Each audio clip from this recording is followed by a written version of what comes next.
The 27th of October 1962. A Soviet submarine, B-59, is running submerged near Cuba. It has been out of contact with Moscow for days.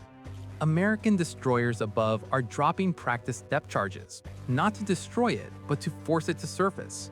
The submarine's captain, Valentin Savitsky, does not know this. He believes he is under attack. He believes war has begun.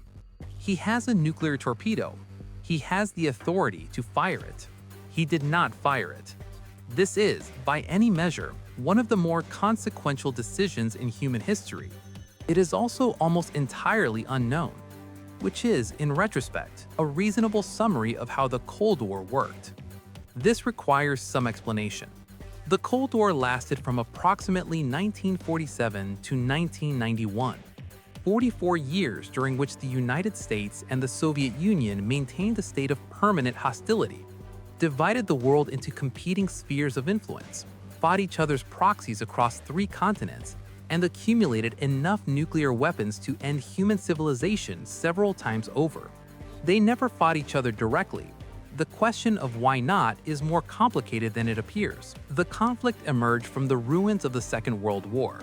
The United States and the Soviet Union had fought on the same side against Germany, an alliance of mutual convenience rather than shared values. By 1947, they had divided Europe between them, the West under American influence, the East under Soviet control, a line drawn through the continent that Winston Churchill called an Iron Curtain, and were competing for influence across the rest of the world with an urgency that reflected the genuine ideological hostility between liberal capitalism and Soviet communism. Each side believed, with some justification, that the other intended its eventual destruction. Each side proceeded to equip itself accordingly. The competition extended beyond weapons, into space, into economics, into the internal politics of every country in the developing world that either superpower deemed strategically relevant, which was most of them. Wars were fought in Korea, Vietnam, Angola, Afghanistan, and elsewhere with American and Soviet weapons on opposing sides. The superpowers themselves did not fight.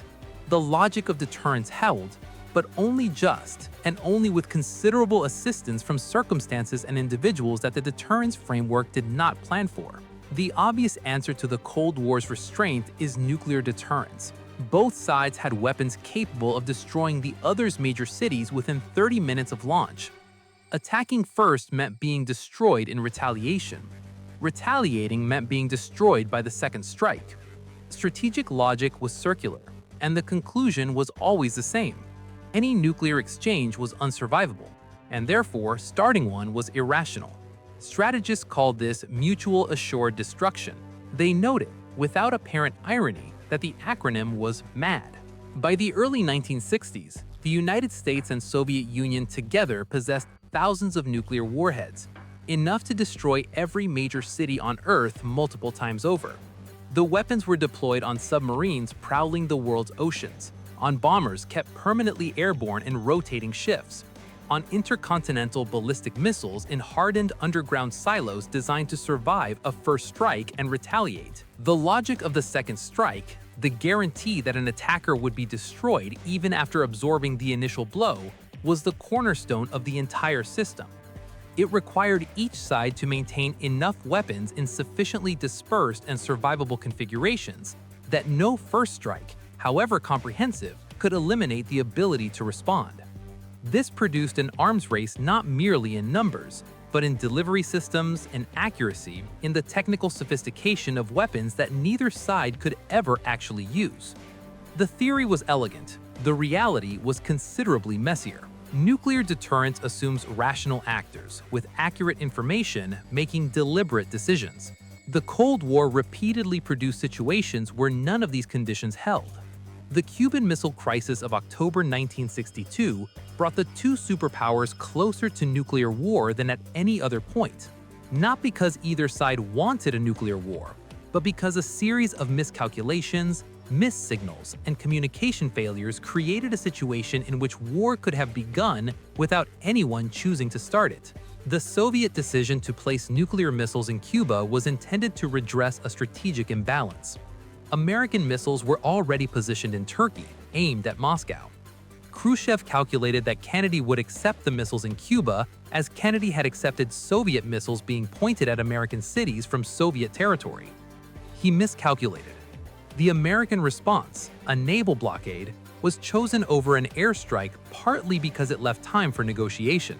The 13 days of the crisis involved back-channel communications, secret offers, and compromises that neither side could acknowledge publicly. The missiles were eventually removed from Cuba. The American missiles in Turkey were quietly removed several months later. Both sides declared victory. Neither had really won. What saved the situation in the end was not strategy, it was time. Time for cooler heads to communicate. Time for back channels to operate. Time for the initial panic to subside into something that could be managed. Submarine B-59 had no time. It had been submerged for days in tropical heat, communications cut, oxygen running low, crew operating under extreme stress. Its captain had concluded that war had begun.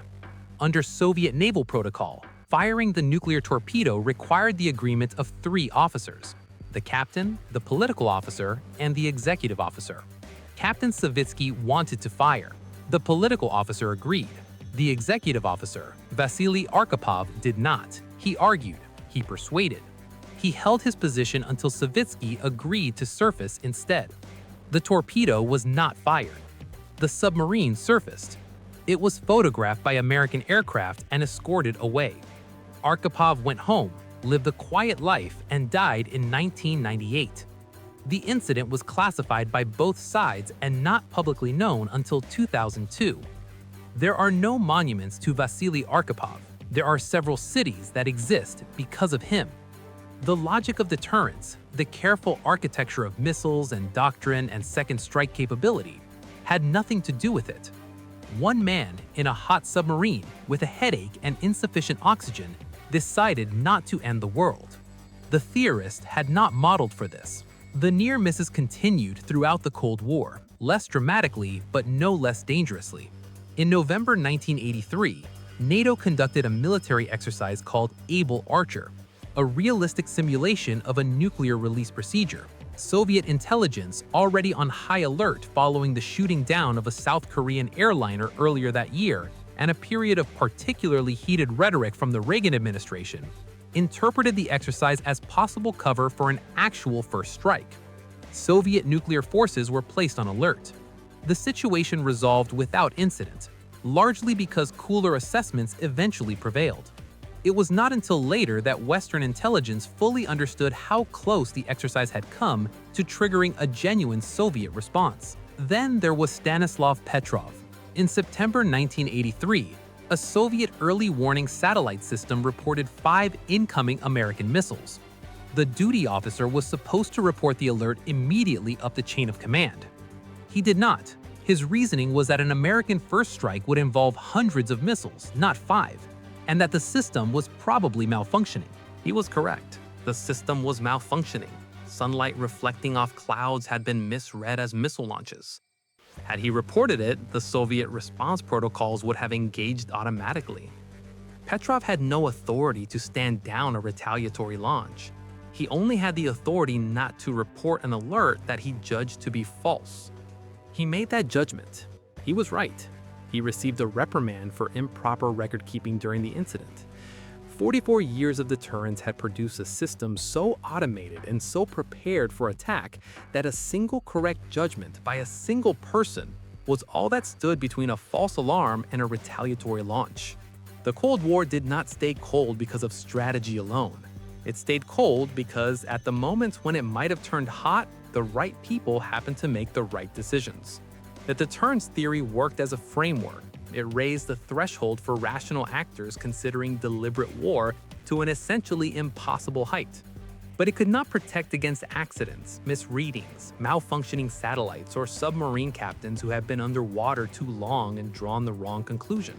Within that framework, individual human beings, a submarine officer in the Caribbean, a duty officer in Moscow, an analyst in a NATO bunker who noted that the Soviet posture during Able Archer seemed genuinely alarmed rather than routine, made choices that the theory did not account for and could not guarantee. This is, not on reflection, an especially comforting explanation for why the world did not end. The Cold War ended in 1991 without a shot between the superpowers. The causes were internal: economic stagnation, political reform that moved faster than the system could absorb, the accumulated weight of an empire that can no longer sustain itself. It ended not with a bang, but with a series of declarations, resignations, and the quiet lowering of a flag over the Kremlin on Christmas Day. The deterrence framework had not been tested to destruction. It had simply been made irrelevant by events it had not anticipated. The nuclear arsenals still exist, reduced but not eliminated. The early warning systems still run, the submarines still patrol. The doctrine of mutual assured destruction remains, in its essentials, the operating framework of nuclear deterrence today. The difference between the Cold War and a hot one turned out to be, on at least 2 fully documented occasions, and almost certainly several others that remain classified, a single person saying no, which raises a question that deterrence theory was never quite able to answer satisfactorily. What would have happened if they hadn't?